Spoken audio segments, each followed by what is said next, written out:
One very important question we all have in our mind, whether overthinking is good or not. And many of us, we have already decided that overthinking is not good. Many times you might have said something like this, that don't overthink. Or many times you might have heard something like this, that don't overthink. Let's investigate this question. Let's observe this question today.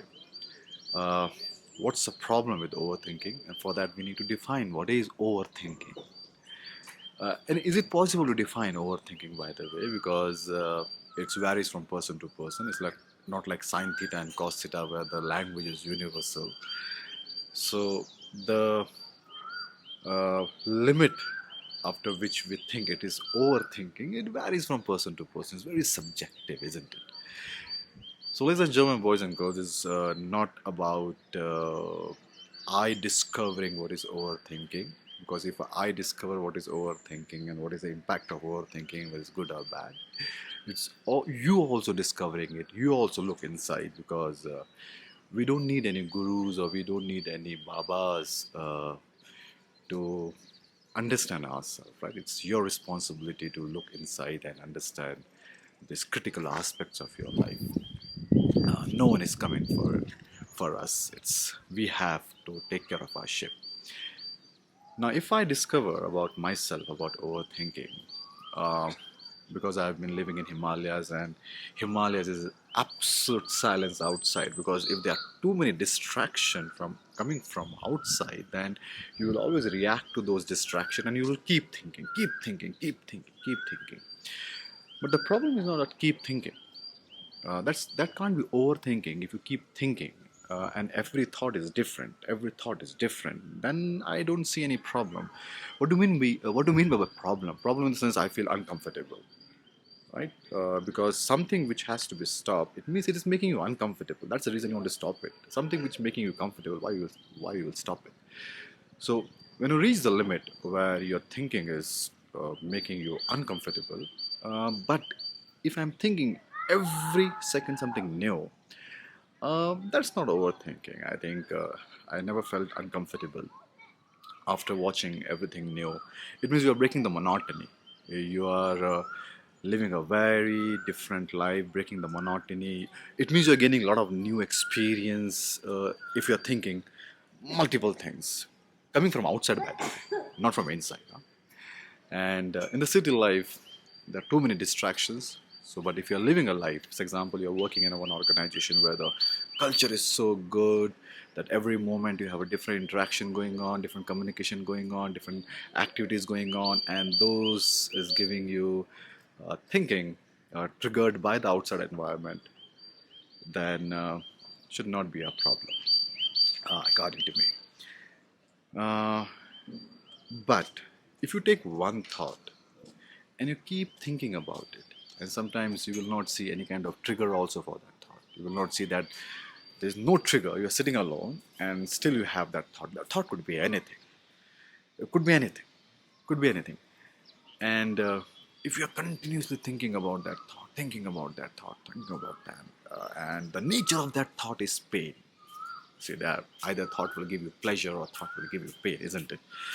And if the nature of that thought is pain, and you are thinking about it, continuously thinking about that pain, then of course that is overthinking. Right? That's overthinking in a very layman language, you know. But I decided to go slightly deeper in this. And when I was doing my solo living retreat in Himalayas, where I've completely disconnected from social media, from people, I decided to observe these thoughts which are coming repeatedly, coming again and again, again and again, and making me uncomfortable. I don't want to think about it. So I decided, oh, it's unnecessary thinking about it. That's overthinking for me, in my case, right? You have to find in your case. And then when I realized that, then I realized that the problem is not the thought which is coming in again and again. The problem is what you feel after that thought. And most of the time, the common thought after all those thoughts is that why you have thought like that. Why I have invested so much of energy in thinking about that thought, because thought is never the present, right? Moment is a thought. It means either you are accessing the memory or you are imagining something from the future. That's thought, right? You cannot think about the present. You have to watch the present. You cannot think about the present, isn't it? I cannot think about what is happening right now. I can watch it. Uh, but if you're thinking, either you're accessing the previous memories and that memory becomes the source of that thought, or you are imagining, you have the unique ability of vivid imagination, you're imagining, and that becomes the source of that thought. So I started observing that, okay, uh, let me think, because you cannot say stop thinking, because, or you cannot say I'm not thinking anything, because even the point, even the thought that I am not thinking anything itself is a thought. So you have to keep observing, keep watching, stay very equanimous, without any emotion. Even if the thought is very bad, even if the thought is coming several times, keep watching, keep watching, keep watching. That will not make you uncomfortable. What makes you uncomfortable is after that thought, you feel why you have thought about it. That happened in my case. Why I thought about it. And that will give rise to a feeling of guilt, a feeling of anger, a feeling of jealousy. Of course, basic, what is the nature of that entire thought, that will give rise to that feeling.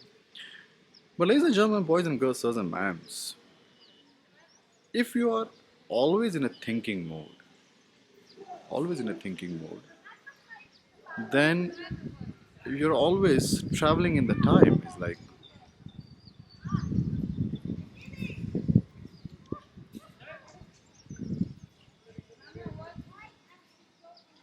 I'm just checking the air. Yeah, yeah, because air sometimes can kill the audio. So if you're always in a thinking mode, it means you're always traveling in the time. You're either in the past or in the present. So someone asked me a very interesting question, that how to stay in the moment even if you're thinking. So if you're watching your thoughts, for example, you're watching your thoughts, right? That's the action your brain is taking. You're watching your thoughts. You're still in the present. But the problem is that we don't watch our thoughts, we react to thoughts. We don't watch. Watching means what? Watching means without any knowledge, without any, just watching it. Just like if you're watching a rose, a red rose, either you're watching a flower, a red rose, or you're thinking like this, oh, what a rose, and I've never seen a rose like this, and I will take this rose to my XYZ, or you will give a romantic angle to that rose, or give some angle to that rose. So that is thinking, that is not watching. You're adding emotions to it. So if you're watching your thought, just watch it without any feeling that, okay, I'm thinking like this, no problem. You're still in the present. So to be very precise and answer to this question, when I have observed and investigated, decided to look inside to find the answer to this question, that what is overthinking and it is really very bad or not. I think the problem is not overthinking. It's not overthinking. The problem is what we think after those thoughts, and then that's the loop. That's a loop. We feel bad about it. We think again. We feel bad about it. We think again. Feel bad about it. We think again. And that's a thick memory you create. And I know, uh, even I am guilty to this. Sometimes we enter into this loop, and it takes weeks and months to come out from this loop. So next time, if you think, watch, don't react, and then don't feel bad about it, no matter how bad the thought is.